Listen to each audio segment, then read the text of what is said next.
que mi mayor deseo no sea ganar una discusión, sino honrarte a ti y ver tu presencia restaurando nuestro hogar. Dios les bendiga, familia Restaura.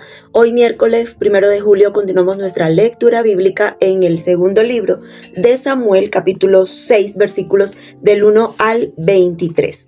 Segmentado en dos porciones. Primera porción, David intenta llevar el arca a Jerusalén, y segunda porción titulada David trae el arca a Jerusalén. Hablemos de la primera porción. Resulta que David intenta trasladar el arca del pacto, recuerden que es el símbolo de la presencia de Dios, e intenta trasladarlo a Jerusalén. El intento fracasa trágicamente cuando Usa muere por tocar el arca para evitar que ésta caiga, lo que hace que David tema a Dios y deje el arca temporalmente en la casa de Obed-Edom. En los versículos del 1 al 5 vemos el contexto y la intención. David quería establecer a Jerusalén como una capital religiosa y política de Israel. Para ello reúne 30,000 hombres y organiza una gran celebración con música y todo para trasladar el arca. Sin embargo, comete un error grave desde el principio. En lugar de que los sacerdotes cargaran el arca sobre los hombros, la pusieron en una carreta tirada por bueyes. En los versículos del 6 al 7 vemos el error de Usa y el juicio de Dios. En el camino los bueyes tropezaron y la carreta se tambaleó. Usa, con la mejor intención de evitar que el arca cayera al suelo, extendió la mano y la sostuvo. Inmediatamente Dios lo hirió de muerte. Y la pregunta que nos hacemos es, ¿por qué fue castigado? Pues Dios había dado instrucciones claras y estrictas en la ley. En el libro de Números podemos corroborarlo, sobre cómo debía trasladarse el arca y que nadie, absolutamente nadie, debía tocarla so pena de muerte, ya que ésta representaba la santidad perfecta de Dios. En los versículos del 8 al 9 vemos el temor y el enojo de David. David se llena de tristeza, confusión y temor hacia Dios. Este momento de celebración se convirtió en una escena de asombro y de consternación. David no entendía por qué Dios había arruinado un evento que en teoría se hacía para honrarle. Y en su temor se preguntó, ¿cómo ha de entrar a mi casa entonces el arca del Señor? Y decidió detener la procesión. En los versículos del 10 al 11 vemos lo que resultó ser una bendición en la casa de Obed-Edom. Por temor, David desvió el arca hacia la casa de este hombre. El arca quedó allí durante 3 meses.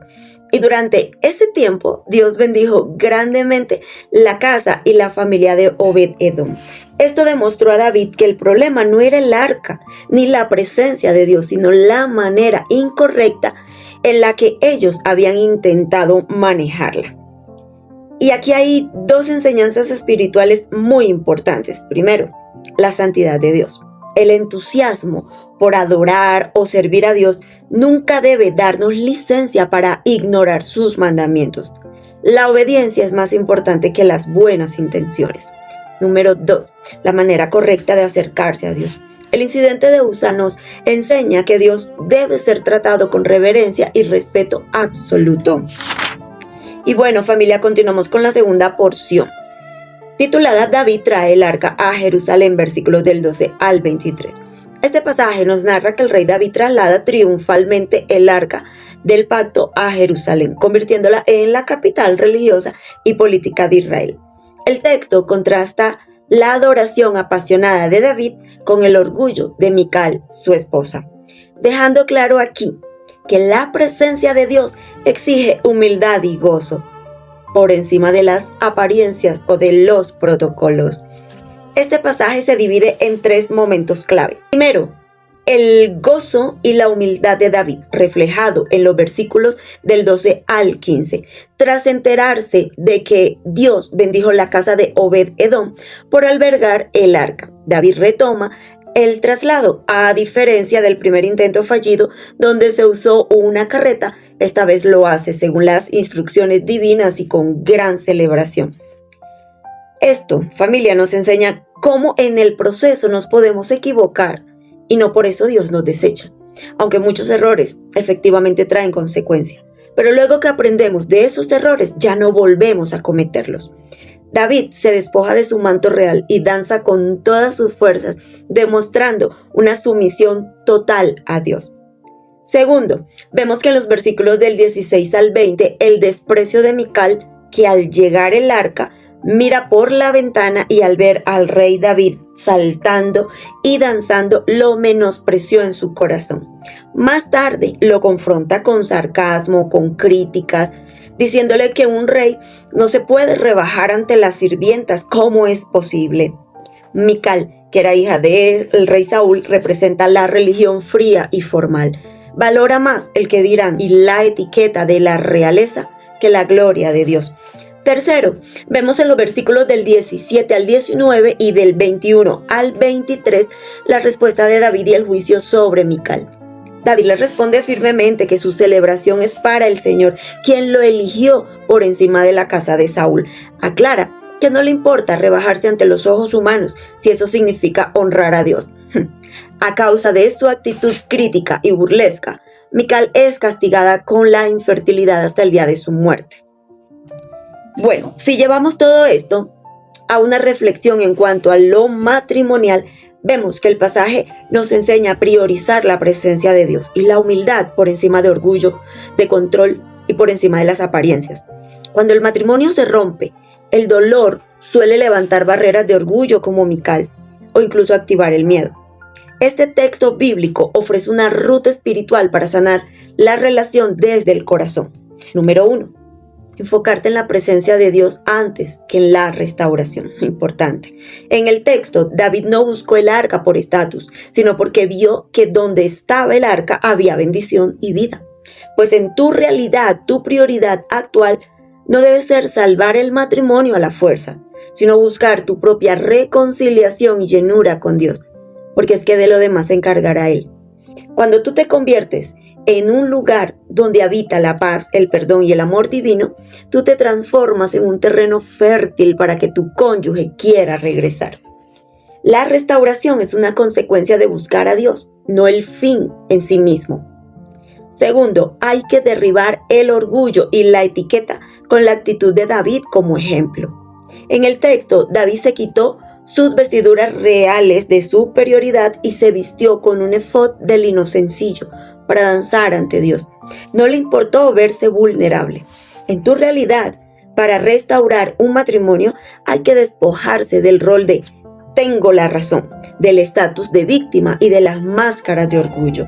Implica humillarse, pedir perdón genuino por tus propios errores, incluso si sientes que tu cónyuge falló más, y mostrarte también vulnerable. El orgullo construye muros y la humildad de David construye puentes.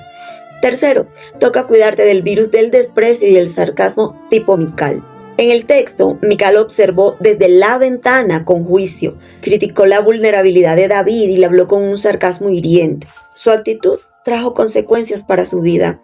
En tu realidad, el desprecio, los reclamos continuos, sacar a relucir el pasado y el lenguaje sarcástico apagan cualquier intento de reconciliación. Si tú respondes a la distancia de tu cónyuge con amargura o juicio, causarás esterilidad en la relación. Nada nuevo podrá salir de allí. Cuarto, debes mantener la fe frente a la crítica o el rechazo. En el texto, a pesar de que su propia esposa lo criticó, David no se arrepintió de haber adorado a Dios. Se mantuvo firme en su gozo y en su identidad. En tu realidad, en el proceso de buscar la restauración, es posible que encuentres frialdad, indiferencia o crítica de tu cónyuge, inclusive de tus familiares. Tu decisión de amar, perdonar y cambiar debe ser para el Señor, no para obtener una reacción inmediata. Si tu cambio depende de cómo te trate el otro, te rendirás rápido. Por eso es que tu constancia debe ser parte de tu pacto con Dios. Y bueno, te dejo unos pasos prácticos para empezar desde hoy. Primero, baja la ventana del juicio. Deja de vigilar, de evaluar o criticar cada movimiento de tu cónyuge. Enfócate en tu propio corazón. Número 2, vístete de lino. Sí. Identifica un área de orgullo en la que debas pedir perdón de forma concreta y sin justificaciones. Por ejemplo, yo fallé también en esto, lo lamento. Busca la bendición. Como tercer punto, trae la presencia de Dios a tu vida diaria a través de la oración en privado, el orden y la paz en tu hogar actual, para que cuando haya contacto, tu cónyuge perciba un ambiente diferente. Y te dejo por último con una oración guía, si sientes que estás actuando de pronto tipo Mical. Padre, hoy vengo delante de ti reconociendo que muchas veces el orgullo ha tomado el control de mi corazón. Confieso que al igual que Mical, he mirado desde la ventana del juicio, señalando las faltas de mi cónyuge y olvidando mirar mis propios errores. He permitido que la soberbia, el deseo de tener la razón y el miedo a ser vulnerable levanten muros en mi matrimonio.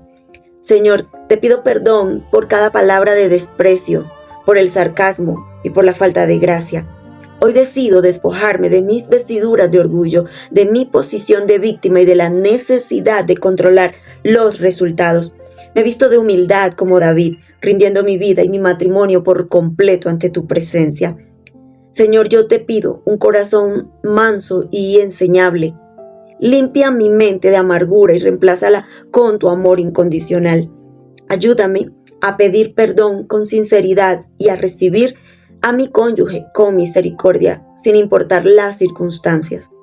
Que mi mayor deseo no sea ganar una discusión, sino honrarte a ti y ver tu presencia restaurando nuestro hogar.